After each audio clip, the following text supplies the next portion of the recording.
আচ্ছা, তুমি কি জানো একটা সফল পুরুষের পিছনে একটা নারীর হাত থাকে? সফল পুরুষের পিছনে নারীর হাত থাকুক বা না থাকুক, ধ্বংসের পিছনে নারীর হাত থাকে। তাইলে মুরব্বীরা কেন বলে একটা সফল পুরুষের পিছনে একটা নারীর হাত থাকে?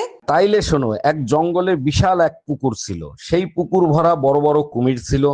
কুমির দেখার জন্য বিভিন্ন রাজ্য থেকে রাজারা এসে হাজির হয়। এক রাজা ঘোষণা দেয়, যদি কেউ এই পুকুর সাঁতার দিয়ে ওপারে যেতে পারে তাকে 100 স্বর্ণমুদ্রা দেয়া হবে।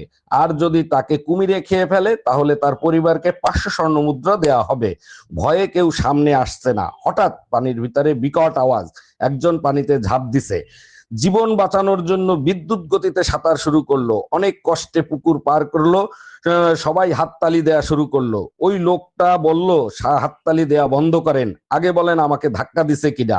ভিড়ের ভিতরে থেকে একজন মহিলা বলল, আমি ধাক্কা দিছি। ওই মহিলা ছিল ওই লোকটার বউ।